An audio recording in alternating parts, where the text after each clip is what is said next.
found the semen. It's only a matter of time before they find the women, too. The autopsy is ongoing and cause of death has yet to be determined. Ever wondered which South Park episodes made fans laugh until their sides hurt? Or cringe so hard you needed a moment? From outrageous antics in the small mountain town to the most shocking plot twists you'd never see coming, South Park has been serving laughs, chaos, and pure absurdity for decades. In this video, we're diving into the episodes that stole our hearts, made us snort with laughter, and left us quoting lines for years. Get ready, because things are about to get hilariously inappropriate. I'll bury a skeleton wearing angel wings so that the townspeople will think a fallen angel is fallen. That's deadhead. Long before kids broke up via text, because apparently texting "it's not you, it's me" is too modern. Stan had to face heartbreak the old-fashioned way, in person. Raisins marks the dramatic end of Stan and Wendy's relationship, at least for a few seasons, and fans couldn't get enough of the emotional roller coaster. It's one of those episodes people watch over and over, laughing, cringing, and secretly relating while holding a bag of chips.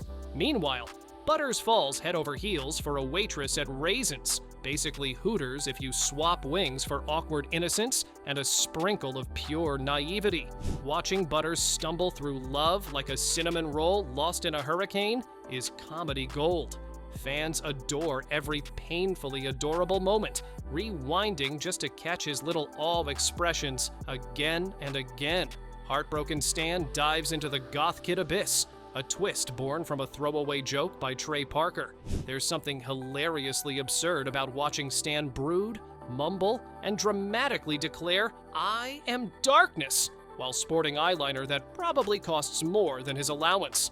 All of these insane storylines collide in an unexpectedly touching finale. Butters teaches Stan that heartbreak hurts, but it's part of life, and that happiness comes from surviving the chaos. Fans love how the episode mixes ridiculous comedy with real feels. It's rewatchable perfection. Crying, laughing, and thinking, yep, South Park really gets the beautiful mess of life. Here, we left you a tip already, but here's another $5. Oh, you are such a sweetie. Come here, you. They already did it! In this insanely meta episode, Butters' alter ego, Professor Chaos, sets out to hatch evil schemes, only to discover that literally every idea he comes up with has already been done by another cartoon. Yes, even the dark, menacing ones. The show hilariously plays off the long-standing comparison between South Park and The Simpsons, tackling the existential dread of realizing nothing in pop culture is truly original. As Professor Chaos grows increasingly frustrated, imagine a tiny villain throwing tantrums because someone else thought of your evil plan first. Fans can't stop laughing.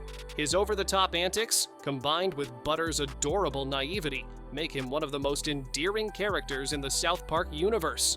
Meanwhile, Tweek temporarily steps in as a replacement for Kenny, and his nervous energy adds even more chaotic hilarity. Watching Tweek panic while the world around him descends into absurdity is comedy gold. Simpsons Already Did It is a fan favorite because it blends satire, absurdity, and classic South Park goofiness perfectly. It's a love letter to cartoons while being unafraid to poke fun at itself. And every line, from Professor Chaos's exasperation to Tweek's jittery freakouts, is endlessly rewatchable. Fans keep coming back for the perfect mix of smart parody and over-the-top silliness. By the end, you're laughing, groaning, and thinking, yep, South Park really did it. Better, funnier, and goofier than anyone else. Those sea men from the teacher's stomach somehow combined with the remaining sea people we had left in the tank and, well, look! Warning. These images may be too shocking for young children, and probably your sense of normalcy too. Poor Butters. He's the universe's punching bag. Not only does he have the worst parents ever, but his so-called friends treat him like a human pawn in their twisted board game. This time, the boys convince Butters to fake his death. Yes, you read that right. Fake his death. Why? So he can infiltrate a girl's sleepover and unlock the mysterious secrets of the mythical cootie catcher. Because apparently, nothing says friendship like sending a kid into faux mortality for a plastic fortune-telling toy. The comedy gold comes from how absurdly dark things get. Butters' parents, naturally, attempt to resurrect him, mumbling heartfelt nonsense like, "Don't you worry, Daddy's gonna make everything all right again." Cue the audience simultaneously laughing and cringing. Meanwhile, Butters is having the time of his life at the slumber party, painting faces, giggling, and probably wondering if this is what happiness feels like before remembering he's technically dead. Fans adore this episode for the perfect mix of chaos, heart, and sheer ridiculousness. Watching Butters navigate fake death, parental incompetence, and the enigmatic powers of a cootie catcher is pure South Park brilliance. Every line is quotable, every cringe moment unforgettable, and every time you rewatch it, you notice something new, like just how committed Butters is to pretending to be Margarine. Honestly, maybe he should have stuck with that. It's dark, hilarious, and ridiculously clever. A classic that fans keep hitting replay on, laughing, gasping, and cheering for the cinnamon roll of chaos that is Butters. You did what? I had to, Linda. If there was even the slightest chance it would bring him back. What happens when the ultimate brat meets someone who can't be manipulated? Could Cartman actually be tamed? Miss Teacher bangs a boy? Only South Park could take one of the most taboo subjects imaginable and turn it into gut-busting, cringe-worthy comedy. In this episode, Ike Broflovsky develops a shocking crush on his kindergarten teacher. And yes, things escalate. Meanwhile, Kyle tries desperately to intervene, juggling outrage, confusion, and the absolute chaos only South Park can deliver. The brilliance of this episode lies in its absurd, over-the-top satire. It's not just about shock value, it's a sharp commentary on double standards, authority, and how adults often get away with things kids can't even begin to process. And then there's Cartman, playing a caricature of Dog the Bounty Hunter, adding a level of ridiculousness that keeps fans laughing even while they're clutching their sides from secondhand embarrassment.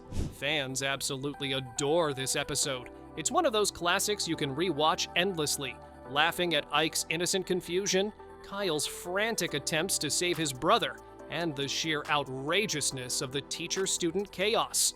Every line, every reaction, every meme-worthy moment, like Ike's legendary nice, nice, nice, nice, cements it as a fan favorite.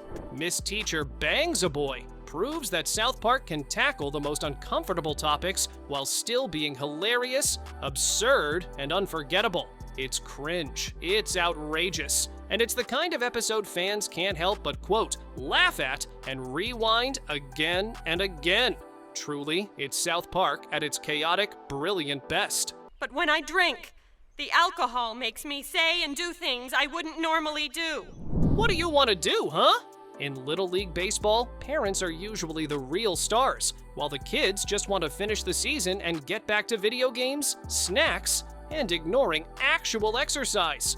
Enter the South Park Cows, a team so lazy they could win gold medals in doing nothing. When they make it to the big leagues, they hatch a brilliant plan.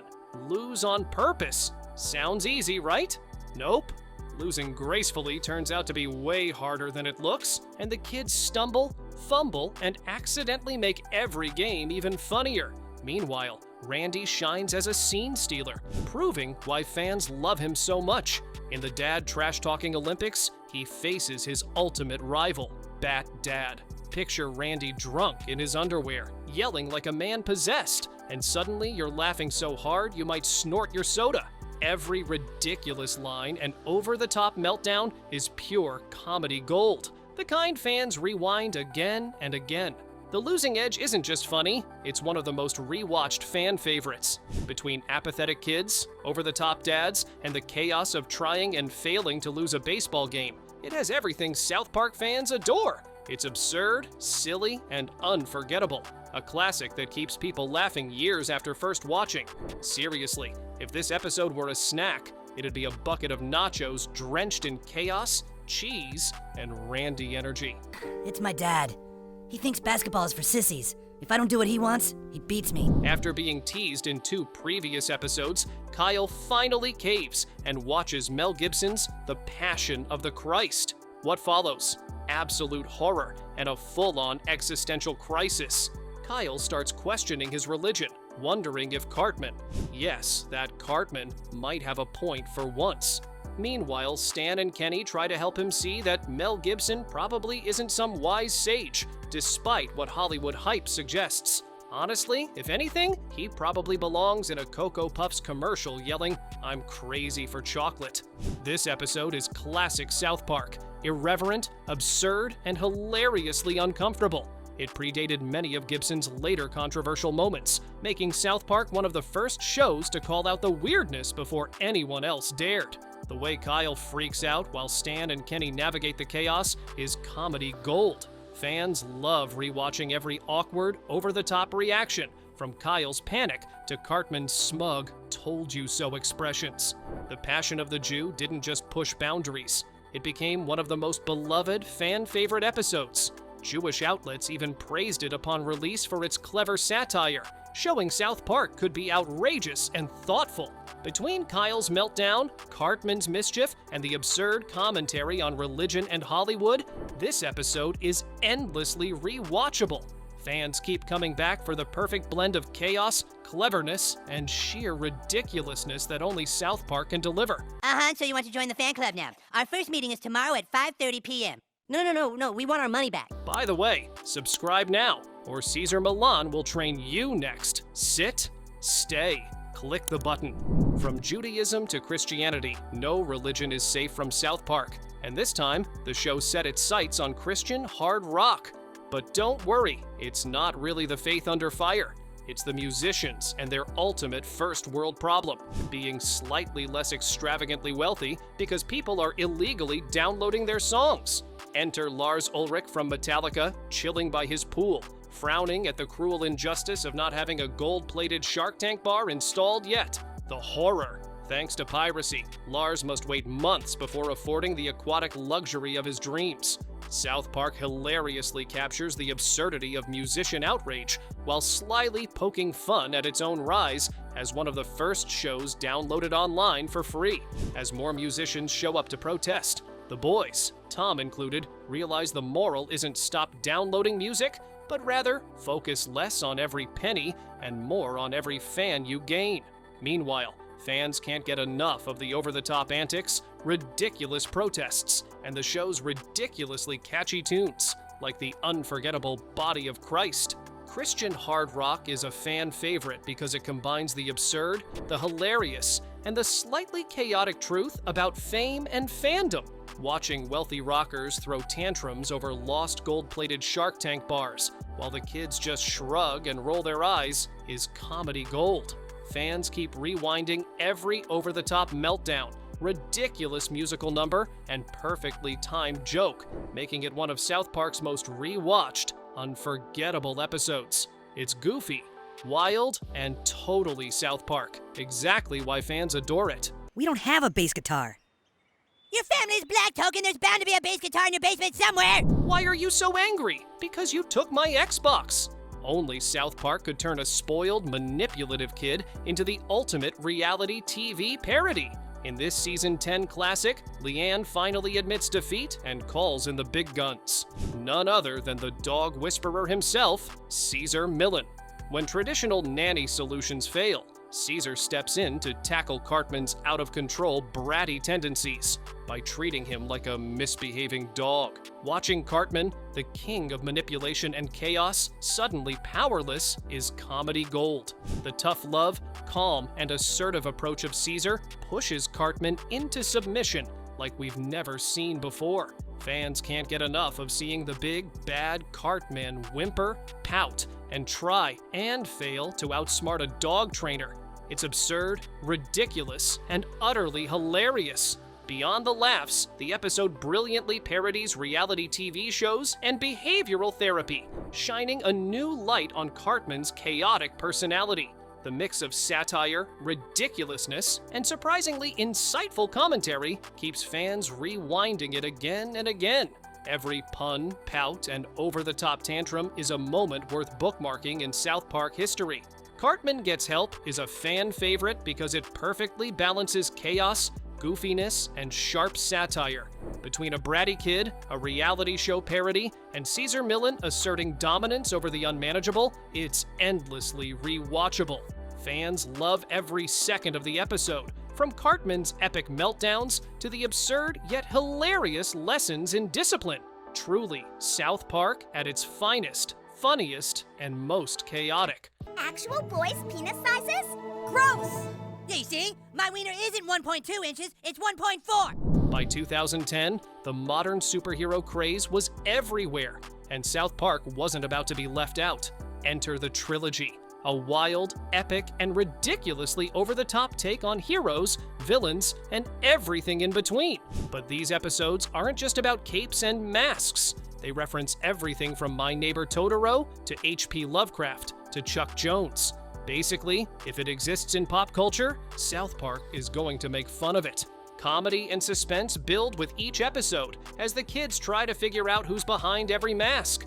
Fans love this running gag. Rewatching just to see the wild guesses and dramatic reveals never gets old. The spotlight shines on two heroes in particular. Mysterian, whose backstory and alter ego, Kenny, are surprisingly deep, and Mintberry Crunch, who literally steals every scene he's in. Half man, half berry never sounded so glorious. The trilogy isn't about answering every question. It's about layering the South Park universe with ridiculous, hilarious new dimensions. Watching the kids navigate this superhero chaos, uncovering mysteries while delivering punchlines that are both absurd and clever, is pure fan gold. Every twist, every gag, every "what the heck is happening" moment keeps fans coming back for more. The trilogy is one of South Park's most loved episodes because it's ambitious, goofy, and utterly chaotic. Between epic superhero battles, absurd humor, and clever pop culture nods, it's an episode, or a trilogy, that fans rewatch again and again, laughing, gasping, and quoting every line. Superheroes have never been this ridiculously South Park. Why is that? Because a soft wiener isn't threatening, just like a gay wiener. Social media may feel normal now, but when Facebook first exploded, South Park jumped in with perfect timing. In You Have Zero Friends, Stan's friends pressure him to create an account, and chaos ensues. Suddenly, managing online friendships, superficial yet somehow life or death important, feels like juggling chainsaws. Meanwhile, Kyle becomes obsessed with his friend count, and poor lonely Kip Droy, with zero online friends, steals the audience's heart. Fans love this episode for its perfect mix of absurdity and relatability. It hilariously captures the insecurities of our digital lives and remains endlessly rewatchable. Then there's Medicinal Fried Chicken, a season 14 classic. When KFC is banned in South Park, Cartman dives into the black market, turning fried chicken into high-stakes smuggling gold. Randy, always aiming higher, intentionally exposes himself to radiation to qualify for medical marijuana, bouncing around town on a giant space hopper. Fans can't get enough of the absurdity, the Scarface parody, and Randy's brilliantly stupid antics, making this one of the most quoted episodes ever. Finally, Tweak X Craig turns fandom shipping into canon gold. In season 19, stoic Craig Tucker suddenly finds himself in a relationship with anxious Tweak after the town discovers fan art depicting them together. What starts as a joke evolves into a surprisingly thoughtful exploration of identity and relationships. Fans adore the episode for its heart, humor, and nod to the South Park community itself. Together, these episodes showcase why South Park fans keep coming back. Absurdity, chaos, heart, and jokes that never get old. Want to see Cartman go even further off the rails? Then stay around for our next video. You don't want to miss it because it's pure chaos. It says that you are currently hosting an online chat party for all your friends.